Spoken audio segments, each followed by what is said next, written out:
অবশেষে জানা গেল যে ব্যারিস্টার সুমন আর কি নির্বাচিত হয়েছে, সে নির্বাচনে জয়লাভ করেছে। তো দর্শক শ্রোতা, এই বিষয়টা আর কি সবাই জানার পর এই মুখলিসুর রহমান নামের এক লোক আর কি এই ব্যারিস্টার সুমনের কাছে একটা গরু নিয়ে যায়, বড় একটা গরু নিয়ে যায়। তো সেই গরুটা নাকি সবাইকে খাওয়ানো হবে। তো দর্শক শ্রোতা, এই গরুটা আর কি তাকে কে দিল, এমনকি সে যে কালকে কিন্তু ব্যারিস্টার সুমন বলছিল যে আমি জানি আমি অনেক ভোটে এগিয়েছি, কিন্তু আমি এমপি হিসেবে পদ পাবো কি পাবো না সেটা আমি এখন পর্যন্ত বলতে পারতেছি না, আমি লাস্টে আপনাদেরকে জানিয়ে দেবো যখন এইটা নিয়ে ঘোষণা হবে আর কি। তো সে অবশ্যই সবাইকে জানিয়েছে যে সে এমপি হিসেবে নির্বাচিত হয়েছে, সে ভোটে জয়ী হয়েছে। তো দর্শক শ্রোতা, ব্যারিস্টার সুমন যে নির্বাচিত হয়েছে এই বিষয়টা সবাই জানার পর আর কি অনেক খুশি হয়েছে। তো দর্শক শ্রোতা, আসলে গরুটা কে দিছে এই ব্যারিস্টার সুমনকে, তো এই বিষয় নিয়ে বিস্তারিত কিছু তথ্য আপনাদেরকে দেবো। তো পুরো ভিডিওটি মনোযোগ সহকারে দেখলে সম্পূর্ণ বিষয় জানতে পারবেন এবং সম্পূর্ণ বিষয় বুঝতে পারবেন। তো তার আগে ছোট্ট একটা রিকোয়েস্ট, আপনারা যদি আমাদের ছোট্ট চ্যানেলটিতে নতুন হয়ে থাকেন অবশ্যই আমাদের চ্যানেলটি সাবস্ক্রাইব করবেন, এটিকে লাইক করবেন এবং ভিডিওটি শেয়ার করে সবাইকে দেখার সুযোগ করে দেবেন। দর্শকরা, আমরা তো সবাই কম বেশি একটা বিষয় জানি যে কয়েকদিন আগ থেকে আর কি বিষয়টা আমরা জানতে পারছি যে ব্যারিস্টার সুমন আর কি নির্বাচন করবে এমপি পদে।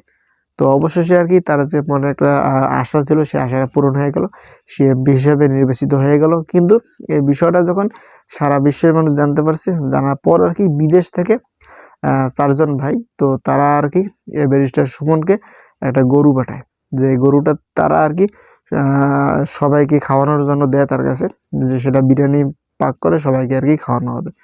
তো সেই জন্য মূলত আর কি গরুটা দেয় 4জন মিলে। তো এই গরুটা এই মুখলিসুর রহমানের কাছে পাঠায় টাকা, তো সেই টাকা দিয়ে আর কি এই গরুটা এই যে ব্যারিস্টার সুমনের জন্য নিয়ে আসা হয়। তো দর্শক শ্রোতা, একটা বিষয় দেখেন যে মানুষ মানুষকে কতটা ভালোবাসলে আর কি এই ধরনের কাজ করতে পারে। দেখেন যে একটা গরু, অনেক বড় একটা গরু, আপনার স্ক্রিনে ছবি দেখতেছেন, এই গরুটা আর কি ব্যারিস্টার সুমন যে নির্বাচিত হয়েছে, সে যে জয়ী হয়েছে এই বিষয়টা জানার পরে তাকে আর কি দিয়ে দিয়েছে। তাহলে মানুষ দেখেন, মানুষের যে একটা ভালোবাসা, সেই ভালোবাসার কাছে টাকার কোনো মূল্য নেই। তো দর্শক শ্রোতা, এই ব্যারিস্টার সুমনের বিষয় নিয়ে কোনো কিছু বলা থাকলে অবশ্যই কমেন্ট করে জানাতে পারেন। তো একটা বিষয় হলো যে ব্যারিস্টার সুমন এর আগেও কিন্তু অনেক মানুষের জন্য অনেক কাজ করেছে, গরিব অসহায় মানুষের জন্য কাজ করেছে, সিলেটের বন্যাতেও সে কাজ করেছে, 125টা না কতটা বাড়ি সেই জায়গায় নির্মাণ করে দিয়েছে। তো সে অনেক ভালো ভালো কাজ করে, মানুষ তাকে চেনে, তার কাজ কামে আর কি মানুষ একদম অনেক আস্থা পাইছে। আস্থা পাওয়ার পরে আর কি সবাই একটা বিষয় ভাবছে যে যদি আমরা ব্যারিস্টার সুমনকে ভোটটা দেই তো অবশ্যই সে ভোটটা বিফলে যাবে না।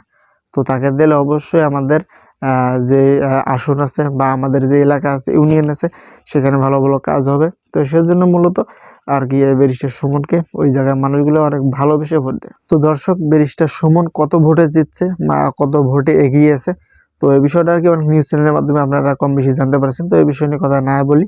তো দর্শক, এই ব্যারিস্টার সুমন ভাইয়ের জন্য শুভকামনা রইল। আপনাদের যদি কোনো কিছু বলার থাকে ব্যারিস্টার সুমন ভাইয়ের বিষয়ে অবশ্যই কমেন্ট করে জানাতে পারেন। আর যদি আপনারা আমাদের এই চ্যানেলটিতে নতুন হয়ে থাকেন অবশ্যই আমাদের চ্যানেলটি সাবস্ক্রাইব করবেন, একটিকে লাইক করবেন, ভিডিওটি শেয়ার করে সবাইকে দেখার সুযোগ করে দেবেন। ততক্ষণ সবাই ভালো থাকবেন, সুস্থ থাকবেন, দেখা হবে নতুন কোনো ভিডিওতে। আল্লাহ হাফেজ।